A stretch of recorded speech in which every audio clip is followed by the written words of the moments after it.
Olá, estamos no ar com mais um CB Talks aqui na Casa Cor. Hoje é o nosso último CB Talks e aqui nessa edição de 2023 da Casa Cor, né? Esse CB Talks é apresentado por Quadra Interiores, tem o apoio do Grupo Ligue, da Casa Cor Brasília e é uma realização do Correio Brasiliense. Hoje nós estamos com um arquiteto e uma designer de interiores, um já veterano, uma novata. Eu acho que vai ser um papo bem interessante aqui, encontro de duas gerações.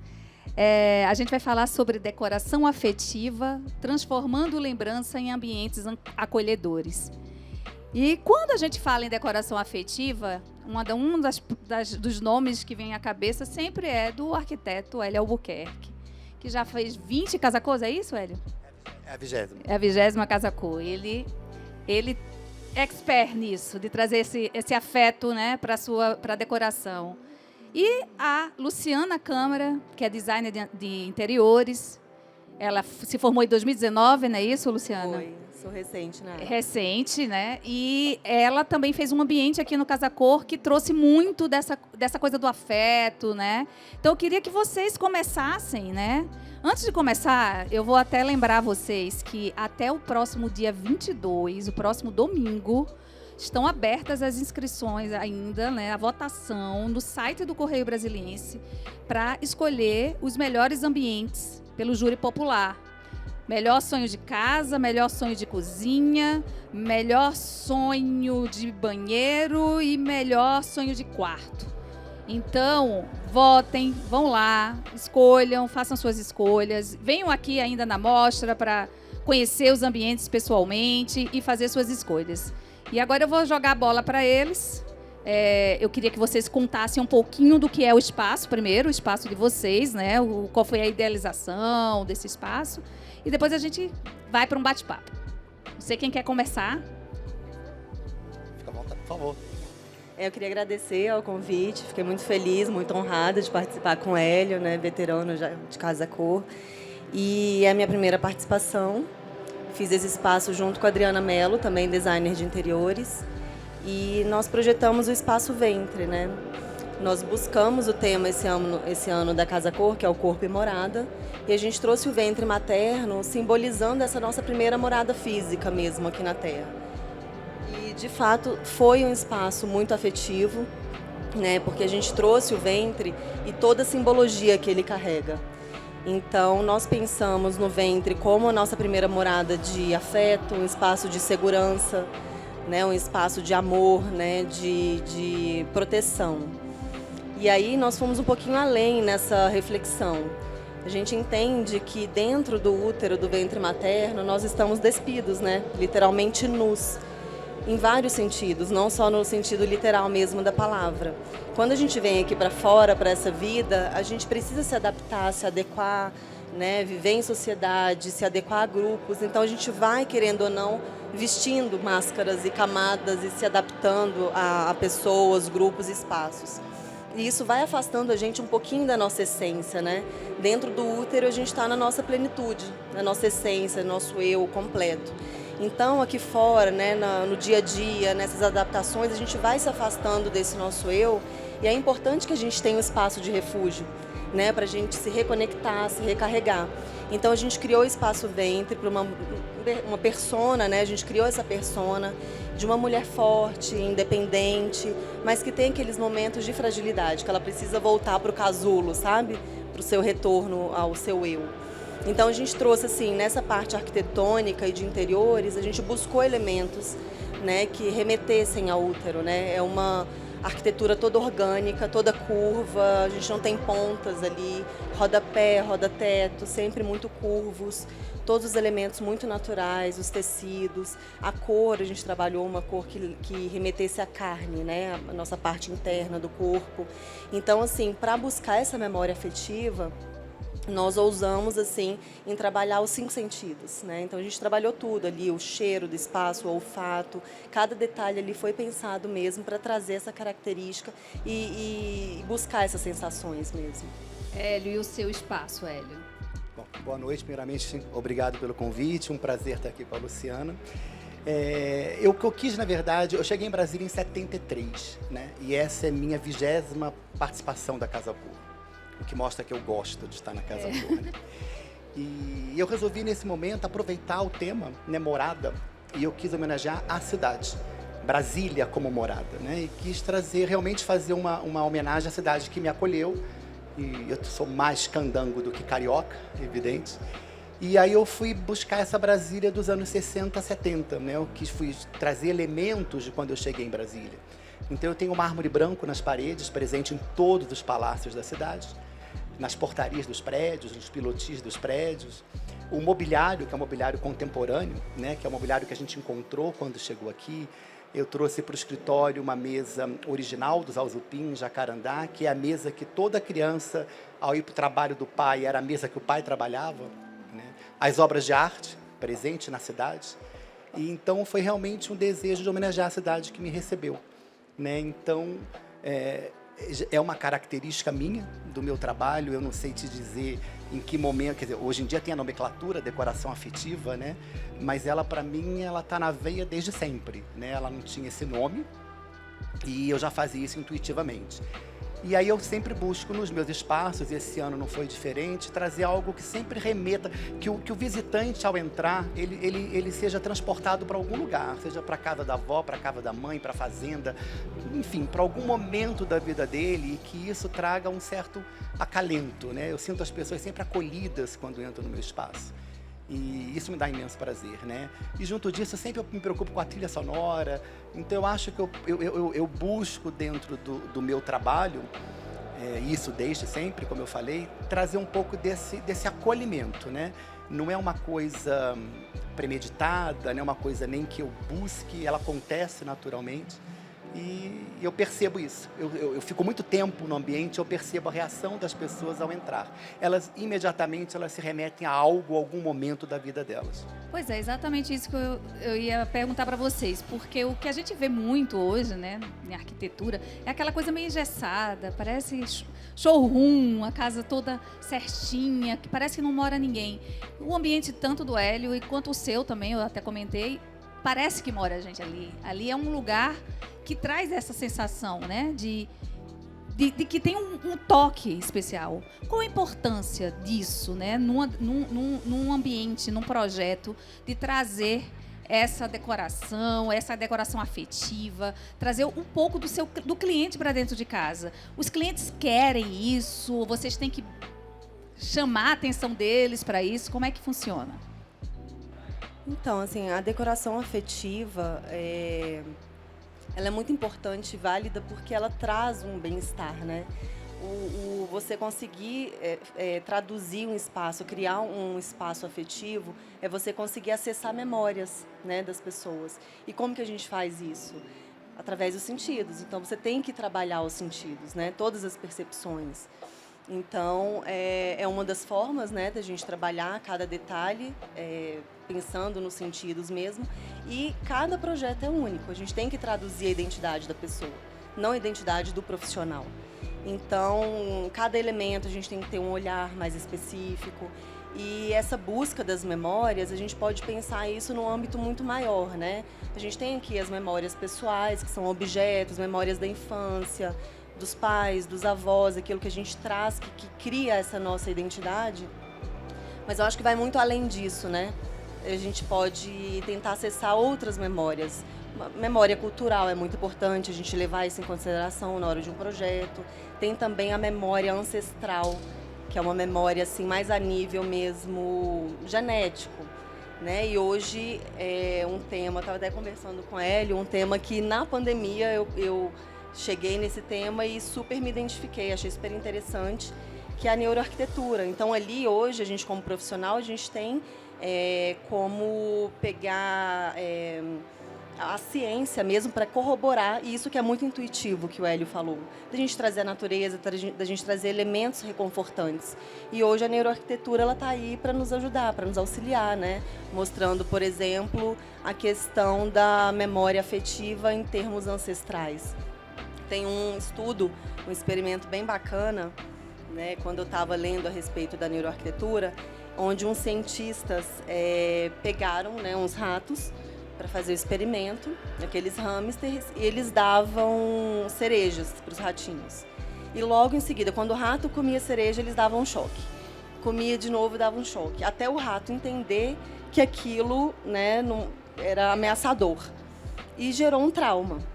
Então, isso, a gente já espera, né, que o rato, ao ver ou sentir o cheiro da cereja, ele, né, fica com o coração, os batimentos acelerados, ele já fica na defensiva. Mas aí o estudo continuou com a próxima geração de ratos que não foi exposto a esse tipo de experimento. E quando eles colocavam cereja, eles iam na curiosidade, mas já com a mesma reação, como se fosse algo, né, que ele precisasse se defender. Então, assim, os estudos vêm mostrando que sim, a gente tem uma memória ancestral.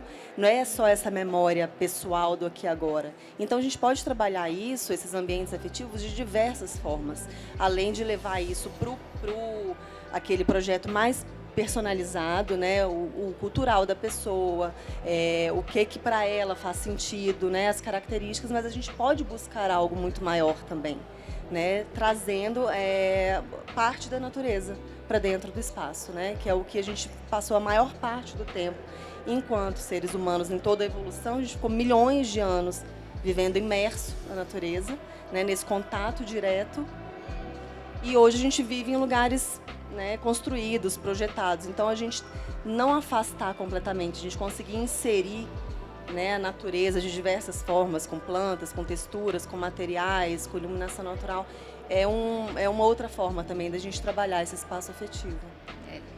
Eu vou complementar um pouquinho o que a Luciana está falando. Assim, eu acho que esse é um trabalho... A gente tem um trabalho investigativo também, né? Esse é um trabalho que ele começa já no contato com o cliente no escritório, né?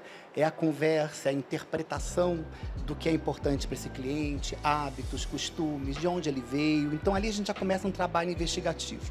É muito comum, às vezes, o cliente tímido, né? Ele chega timidamente porque ele olha o profissional como alguém que está ali para julgar o gosto dele. Então, às vezes, ele fala, eu não tenho nada que preste.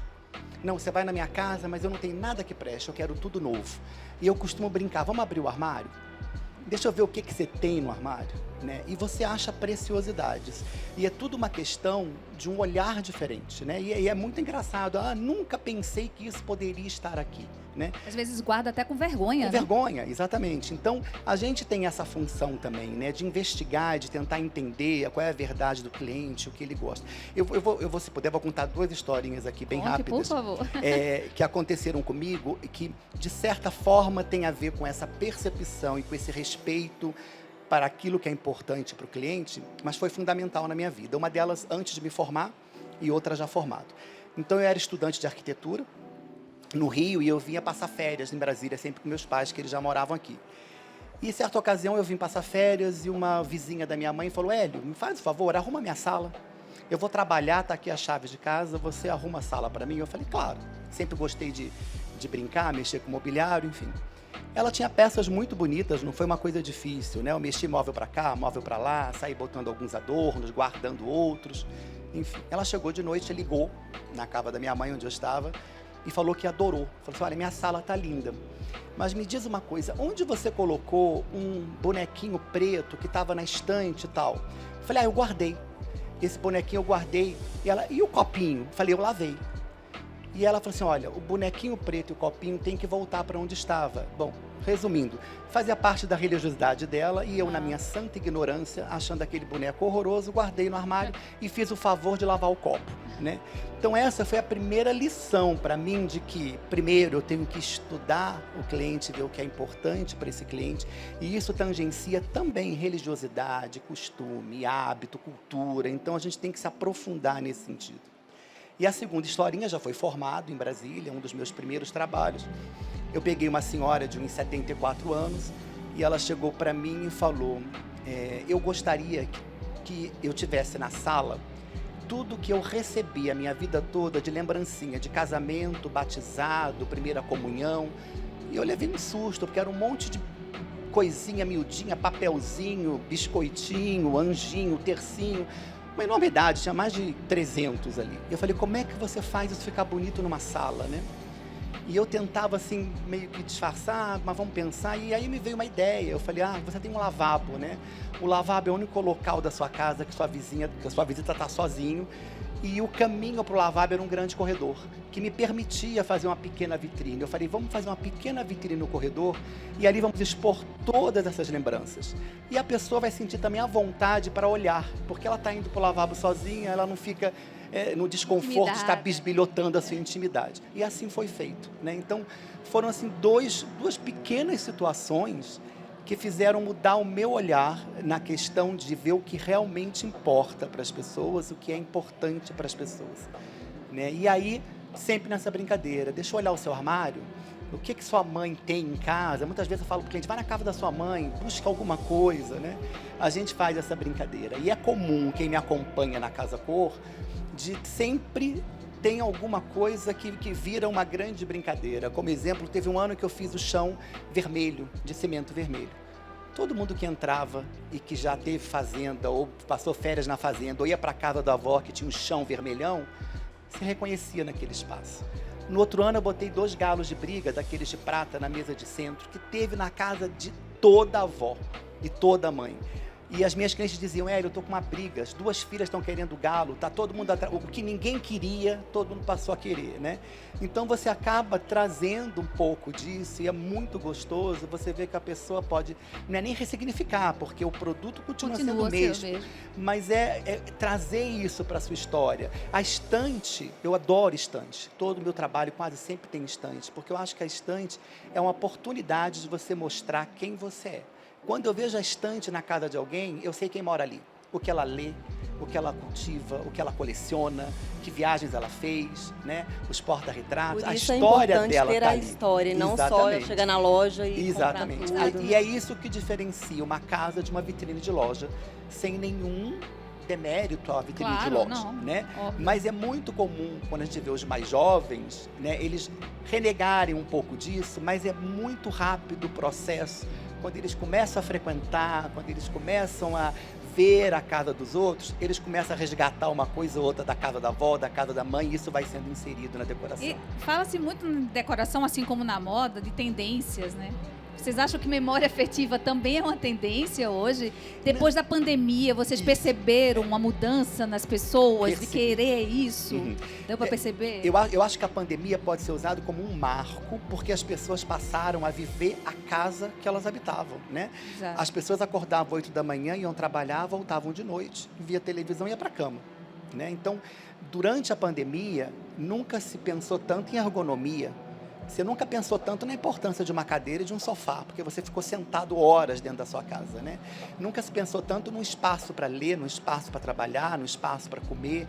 E aí, o que você tinha de contato com as pessoas era muito pouco, né? Então, era telefone, né? Matar a saudade na foto, no álbum de fotografia, na lembrança de algo que era da casa da sua mãe. Então, eu acho que a pandemia trouxe muito dessa afetividade para perto da gente, né? Da gente querer sentir o outro que estava distante, né? Por uma imposição, por uma questão de momento. Então, eu não acho que surgiu aí a memória afetiva, né? A decoração afetiva, mas eu acho que foi um marco realmente das pessoas perceberem a importância dele. E daí, de lá para cá, eu acho que a coisa realmente ela se tornou mais uma busca maior, né? A gente percebe isso. É uma coisa também que acontece muito nos seus ambientes e no seu também agora, Luciana, a gente estava conversando até sobre isso, é o uso de obras de arte na decoração, né? Que pode ser uma memória afetiva ou não. Uma Sim. bela obra de arte. Ou artesanato. Eu me lembro que eu acho que o ano passado... Retrasado, você usou muito do artesanato brasileiro, que é uma obra de arte, né?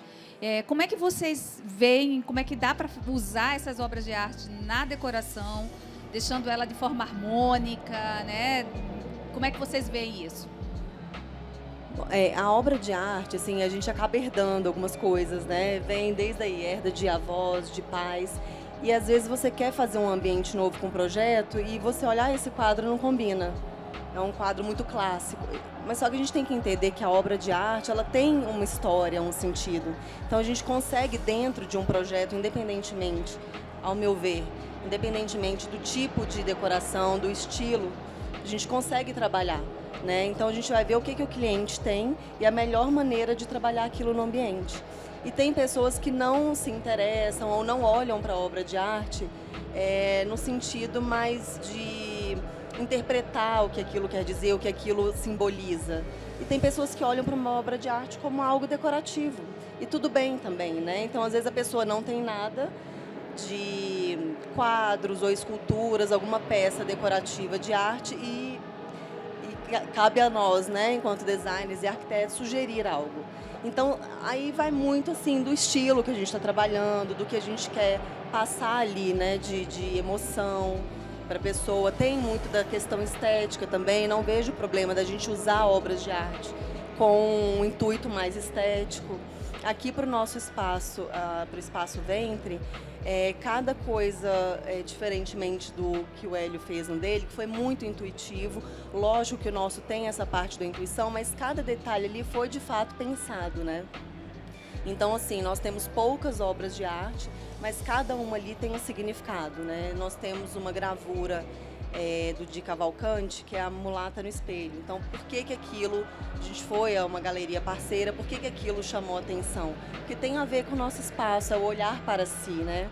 É um espaço mais feminino, onde a gente está buscando essa ideia da gente olhar para dentro de nós mesmos, né? Para a gente poder cuidar da nossa essência. E aí a gente tem algumas peças também de acervo pessoal, que, né, tem um significado grande para nós duas, para mim e para Adriana. Então, assim, tem duas maneiras, eu acho, tem várias formas, na verdade, da gente olhar para as obras de arte. A gente pode pegar, como o Hélio falou, o que a gente traz, que muitas vezes a gente não dá valor por não ser uma obra de arte cara, assinada, mas tem um valor afetivo, tem um significado. Então, eu acho que, sim, a gente tem, como profissionais, a gente tem essa responsabilidade de orientar bem, assim, os nossos clientes, de sim, não precisa, vamos usar. O Hélio contou a história, né, dos galos de decorativos. Eu lembro, faz parte, minha mãe tinha. Eu lembro que uma das casas cor que eu vim com a minha irmã, quando eu ainda nem atuava na área, nós vimos, não sei se foi no seu ambiente, uns pavões que se usavam, que até colocavam umas penas, umas plumas. Eu falei, Marcela, não é possível. Eu falei para minha irmã, olha isso, a gente está com isso guardado. É exatamente isso, eu acho que são olhares, né? A gente acha que as coisas passam, mas tudo vai e vem, é tudo muito cíclico. E a questão do espaço afetivo, a decoração afetiva, eu não acho que seja uma tendência, isso sempre existiu. Mas é como o Hélio falou, a gente não tinha uma nomenclatura para isso. É algo muito intuitivo.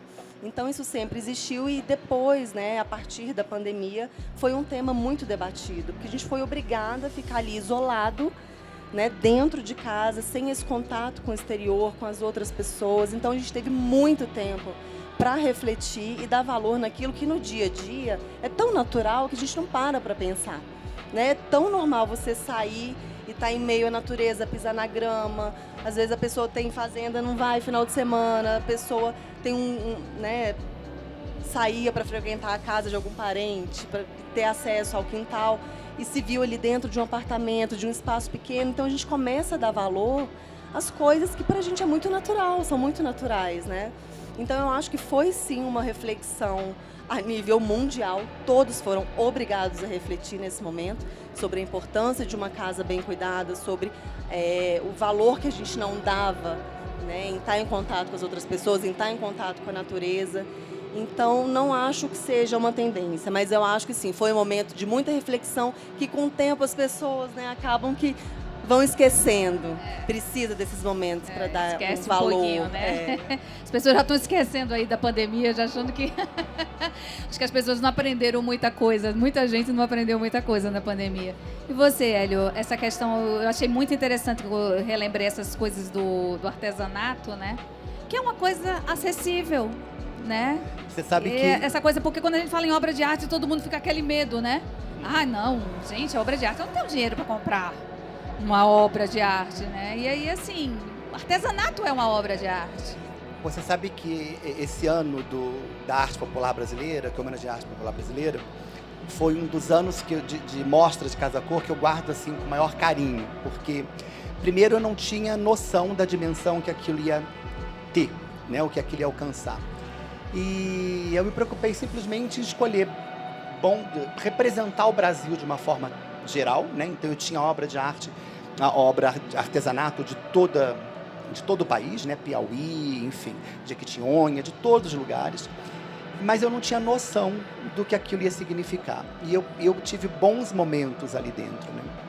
Eu lembro que uma visitante entrou e falou: você tirou a arte popular debaixo da escada ou da varanda e trouxe como peça principal para sua sala de estar. E foi exatamente o que aconteceu.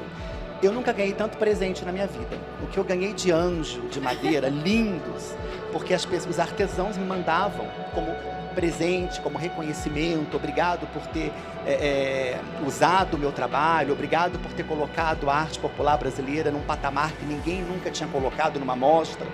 Então ele foi um ano para mim assim, extremamente prazeroso, extremamente frutífero, e ele também abriu meu olhar, porque eu também era ignorante no assunto, né? Aquilo foi eu vou homenagear a arte popular brasileira, e aí, em função disso, eu tive que mergulhar um pouco. Claro que eu me cerquei de pessoas que conheciam a fundo, né? Porque para eu poder não fazer uma coisa rasa. Tive uma curadoria da Beth Petiol, que é uma das maiores colecionadoras de arte popular e arte indígena do país. E quando eu apresentei para ela os trabalhos que eu queria usar, ela disse: você não precisa de mais nada, você tem o que tem de mais importante da arte popular nesse espaço. E aí realmente eu vi naquele ambiente as reações mais... Eu nunca dei tanto abraço, né? E assim, e é gostoso uma pessoa entrar: eu posso te abraçar? Nossa, aqui é a casa da minha mãe, eu tenho isso, não sei o quê. Então, foi um ambiente que me deu, assim, muito prazer e que eu carrego até hoje, porque eu introduzi a arte popular nos meus trabalhos. Então, eu tenho vários projetos depois daquela Casa Cor, em que eu inseri o trabalho em madeira, o trabalho em barro, né, que é riquíssimo e que realmente era muito mais valorizado lá fora do que aqui dentro. Exato, é uma coisa, eu tive em Pernambuco, eu sou pernambucana, né? Eu tive em Pernambuco agora em julho para a FENEARTE, né? Que é uma feira de artesanato gigantesca, dizem que é a maior da América Latina. E eu vi obras, assim, tem os mestres, né? Os mestres que eles chamam de lá, obras belíssimas. Santeiros, mestres santeiros. Mestres santeiros, muito barro, né? Um artesanato lindo, maravilhoso e que ainda é muito pouco valorizado dentro do Brasil. Às vezes, como você falou, é valorizado mais lá fora do que aqui dentro, né? Então, assim, como vocês acham que uma pessoa que é leiga, que quer fazer sua casa... A gente está falando em decoração, obra de arte, que parece uma coisa muito irreal para um país que tem um déficit habitacional gigantesco. Parece que a gente está vivendo um outro mundo, né? Mas, assim, é possível você também levar, não é possível você levar um pouco dessa arte de forma mais acessível. Claro. Como é que a gente pode garimpar isso? Qual o olhar? Como é que vocês veem isso? Olha, e assim, em primeiro lugar, eu acho que a gente tem uma função educativa também nisso, né? Eu costumo dizer que você tem dois olhares. Você tem uma conversa com o cliente, ela tem que ser muito franca, é uma conversa de confiança. Qual é a intenção do cliente, né? Eu quero iniciar uma coleção, eu quero apenas que minha casa fique bonita, né? Às vezes a obra de arte já está dentro de casa, né? Um filho tem um trabalho bonito, a mãe tem um bordado, uma tapeçaria, então muitas vezes você já tem isso em casa. E às vezes também ele está mal colocado, ou ele está com uma moldura errada, então a gente tem esse garimpo inicial de ver o que você tem, né? E a partir do momento daquilo que você pretende, a gente consegue garimpar e trazer a arte para esse apartamento, porque a arte ela vai de 100 a 1 bilhão, né? Você tem todos os valores, né, de obra de arte. Então, você quando mapeia o cliente, vê qual é a intenção dele, o que ele pretende gastar, o que a arte, como a arte faz parte da vida dele, você vai saber orientar. Eu acho que você falou assim, olha, eu quero gastar R$500 você já compra obra de arte. Né? Você não precisa jogar R$500 fora. Você com R$500 compra uma boa gravura. Então, eu acho que é tudo uma questão de você também orientar, saber fazer o cliente ficar confortável, que ele não fique intimidado, né? Que ele não olhe para você como alguém que vai estar ali julgando o gosto dele ou achando que ele pode mais, ele pode menos, porque às vezes o cliente pode comprar uma arte de 1 milhão, mas esse não é o foco dele, né? Ele prefere o carro, né? Então, você tem que entender qual é a importância disso nessa vida, nessa casa, para essa família, e a partir daí saber orientar o que é interessante, o que ele pode comprar e o que fica legal. E a gente tem uma variedade muito grande, né, de novos artistas, de artistas que são desconhecidos. E é uma chance, né, uma oportunidade para que esses artistas possam entrar nas casas e nos espaços. Porque a gente fica muito realmente com aquela ideia de que a obra de arte é inacessível, não é para mim. Mas tem para todos os gostos, para todos os bolsos. Porque eu vejo assim, a arte está no nosso olhar, né? Eu não acho que a arte é aquilo que está no museu, que está numa galeria caríssima. A arte está no nosso olhar, é aquilo que é belo, aquilo que vai decorar, trazer um sentido, trazer um significado. Então, sim, dá para qualquer pessoa trazer uma obra de arte, né, para dentro de casa. Em termos práticos, né? Uma pessoa que é leiga, tal, vai fazer uma decoração, quer usar obra de arte, quer usar esses objetos que foram de família e que tá lá, que você mesmo disse que guardou, contou a sua historinha ainda quando era estudante, que guardou o boneco que achava feio, mas que tinha um valor afetivo. Eu quero usar aquilo tudo. Como é que eu uso isso sem virar uma coisa over? Sem, né, virar aquela coisa, aquela mistureba dentro da casa que você olha e diz, meu Deus, nada conversa com nada. Existe uma regrinha de ouro ou não? Como é que funciona isso? Eu não sei como que o Hélio faz, assim, mas não existe uma fórmula mágica, né? É aí que entra o nosso trabalho, na hora da gente colher todas as informações, toda a demanda, todo o briefing que o cliente passou para a gente sentar e ter um olhar estético, ter um olhar também, né, mais harmônico para como a gente vai usar aquilo e ter um pouco mais sensibilidade, né? Porque a gente está projetando para uma outra pessoa, para um terceiro. Então, acho que é uma mistura de tudo isso. E dá para fazer. Eu já peguei um projeto bem desafiador. Na época da pandemia, eu fiz à distância um projeto fora de Brasília, de um cliente que era colecionador, ele músico, toca piano, toca guitarra, teclado, baixo. Então ele tinha 40 guitarras, ele tinha uma coleção de 3.000 LPs, tinha vários instrumentos. E na pandemia ele começou a levar tudo para a sala e falou assim, bom, eu tinha 1.000 instrumentos guardados, agora eu estou tocando todos os dias. Mas quando ele mandou a foto, eu falei, gente, será que eu dou conta? Era muita coisa. Aí eu falei, não, topo o desafio. Aí eu cataloguei tudo, vi tudo que ele tinha, e era à distância, ele ia filmando, isso daqui era da minha mãe, isso era não sei o quê. Isso aqui é muito feio. Eu falei, não, reserva, tira foto, tira medida, me manda. No final, ficou assim lindo o projeto, porque eu consegui deixar um ambiente super funcional, estava tudo à mão, todas as guitarras, todos os instrumentos, mas de uma forma esteticamente agradável, né? Harmônica, organizada. Pode usar, pode voltar. E se tornou um objeto funcional e decorativo. E nisso, dele ter que mexer e me mandar à distância, mexeu demais com ele, né? A mãe dele falecida, ele achava pinturas da mãe, cartas, e muitos desses objetos que estavam em gavetas empoeirados, foram para moldura, para a parede. Então, assim, ficou a cara do cliente, ficou afetivo, ficou funcional, e era uma loucura, era uma bagunça. Então, dá sim para organizar, dá para fazer, e assim, ele ficou bem satisfeito. Hélio deve ter uma coleção gigantesca, né? Porque toda a Casa Cor, ele traz objetos da casa dele, sempre são objetos diferentes. E eu sei que você empresta também para outros ambientes. Porque eu fui ontem num ambiente e disseram, não, essas gravuras aqui foi emprestada pelo Hélio, né? Um Hélio, isso aí, como é que funciona? Eu tenho um compromisso comigo, que é toda viagem que eu faço, eu tenho que trazer alguma coisa pro acervo, né? Então eu tenho no meu escritório uma sala só de acervo, onde eu guardo várias coisas que não dão na minha casa, evidentemente, mas que eu tenho no escritório justamente para poder usar nas mostras, né? Então eu gosto disso, né? De buscar algo diferente, frequento todas as feiras que existirem, eu gosto de brechó, eu frequento exposições, leilões, o que eu posso estar frequentando disso, até para adquirir conhecimento, eu vou, né? Então eu tenho esse compromisso, eu sempre trago alguma novidade, alguma coisa. E eu acho importante, falando um pouco disso, né, como é que a gente organiza isso na vida do cliente, claro, depois que você mapeia tudo, vai o bom senso, né? A gente tem que ter um pouco de bom senso. Eu costumo dizer que não precisa ter confronto com o cliente. Eu não preciso falar para o cliente que isso não vai ficar bom. Existe uma coisa na decoração chamada expulsão espontânea. O cliente vai chegar à conclusão que aquela não é a peça, né? Então você pode, com toda calma, né, e respeitando o que o cliente tem, você com bom senso ir colocando o que fica melhor. Quando é excessivo, guardar um pouco, porque a casa tem que ter movimento, né? Ano que vem eu quero mudar o que está nessa estante. Tira o que está no armário, guarda o que está na estante, né? Então, vai um pouco do bom senso nisso. Isso é importante também, porque tem que ter a funcionalidade, tem que ter a circulação, né? E a gente não, né?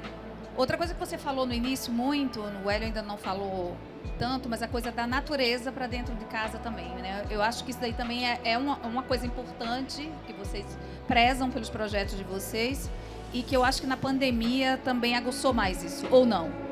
Como é que... Muito, né? Nunca a gente quis tanto ter contato com a natureza e com o verde. E isso pode ser feito de várias maneiras, né? Você pode desvendar sua janela, abrir sua cortina e você está na copa das árvores, né? Eu, na pandemia, a minha janela, por exemplo, ela fica na copa das árvores. Na pandemia, eu iluminei todas. Eu botei de dentro de casa canhão de luz e eu tinha esse verde presente na minha casa 24 horas por dia, porque de noite ele entrava quando estava iluminado, né? Então, quando você não tem um jardim, você tem vasos para dentro de casa, você tem plantas ornamentais, você tem a própria natureza que está olhando da sua janela. Então, ele sempre existiu, mas eu acho que a pandemia trouxe essa necessidade do ar puro, luz natural, né, do verde. Então, isso foi muito importante. Você também usa muito, né, essa Sim, coisa do essa verde. é uma característica minha, pessoa, Luciana. Então, assim, eu achei... né, tirando toda a questão da pandemia, uma coisa que veio de bom, né, de todo a dor que foi, de tudo que foi essa pandemia, foi o fato das pessoas olharem com mais carinho para a natureza. Eu tenho amigas que falam assim, eu amo, né, amo cachoeira, amo fazenda, amo tudo. Tenho muito essa ligação muito forte e elas tinham assim, eu vou, mas não entro na cachoeira, não gosto. E isso mexeu com todo mundo. Então, para mim, eu achei ótimo, né? Porque a gente não precisa mais ter aquele poder de convencimento. Não vamos colocar um espaço verde, vamos colocar um material mais natural. Eu acho que isso mexeu muito com as pessoas e para mim eu achei maravilhoso. Porque eu sou essa pessoa, sabe? Eu gosto disso. Eu sinto falta. Eu moro em apartamento. Até hoje ainda não tive coragem de mudar para casa, né? Mas o que mais me faz falta de morar numa casa, eu passei infância em casa, é que eu não vejo o céu. Eu não vejo o céu. A noite, a lua, essa conexão que eu tenho, sabe? De ver a lua cheia, de ver o dia passando. E isso me tira um pouco, assim, sabe? Eu sinto muita falta. Então, a pandemia veio para fazer com que nós pensássemos muito a respeito disso. E abriu os olhos, né, a cabeça de muitas pessoas. Lógico que não todas, como eu falei, parece que a pessoa vai esquecendo, né, tudo que a gente viveu. Mas eu, assim, enquanto profissional, eu sempre tenho um olhar, né, voltado para isso. E, inclusive, voltando ao assunto, né, de objetos, de decoração e obras de arte, aqui em Brasília tem a Feira da Torre, que eu amo. Eu adoro, é um lugar que eu adoro passear. Eu amo tudo que é rústico, eu amo barro, eu amo palha, eu amo tecido, linho. Eu sou essa pessoa que eu tenho paixão. Então, quando chega um cliente para mim já com esse discurso, sabe, eu tô no céu, assim. Lógico, né? A gente tem que ser bem versátil, assim, muito eclético, entender, conhecer um pouquinho de cada coisa. Mas, querendo ou não, quando chega aquele cliente que bate, né, com aquilo que a gente gosta, com aquilo que a gente acredita, é muito prazeroso de fazer. E, como a gente mesmo falou, acessível, dá para ser. Acessível. Porque a gente tem que pensar nisso, né, gente? Tem que cair na realidade também, né? E aqueles clientes que têm obras de arte realmente caríssimas, né? Como é que é valorizar essa obra de arte dentro... Ela por si só já se valoriza ou não, né? Não. Existe um elemento na decoração chamado iluminação. A iluminação derruba qualquer maravilha e levanta qualquer porcaria. Você pode acreditar nisso. Então, uma obra de arte de grande valor, ela tem que ter um destaque. Geralmente, a gente consegue, primeiro, o local onde vai ser colocada na casa e, segundo, iluminação adequada. Isso é fundamental para valorizar não só obra de arte, qualquer coisa que você queira que tenha um destaque. Importante também, vocês falaram muito disso, da coisa afetiva e tal, e a gente veio agora para a obra de arte, é que você também não transforma sua casa num museu, né? Que é uma casa, que você não tenha medo nem de tocar naquelas obras, principalmente quem tem criança. Não chega perto, que vai bater, vai quebrar, não sei o quê. Como é que é chegar a esse equilíbrio, né? Como é que é esse equilíbrio de não transformar a casa num museu? E isso serve para tudo, não só para obras de arte, né? Hoje nós temos mobiliários que são verdadeiras Exato, obras de arte. Eu ia falar também do mobiliário. E é um conflito, né? Porque a pessoa olha para aquilo como um investimento da minha vida. Mas, gente, é a sua casa, é a sua morada, você tem que vivenciar. Eu falo isso, né? Meu filho deve estar assistindo, vai assistir e vai falar assim, é lógico, a gente fica com dor no peito. Ai, vai arranhar meu móvel, meu tapete. Mas, gente, é isso. A gente tem aquele apego, mas a gente tem que entender a nossa casa. É ali que a gente está vivendo, é ali que os filhos estão crescendo, é ali que a gente tem que habitar. Eu lembro, né? Eu acho que todo mundo passou por isso. A sala de visitas da minha casa eu não entrava, eu não sentava.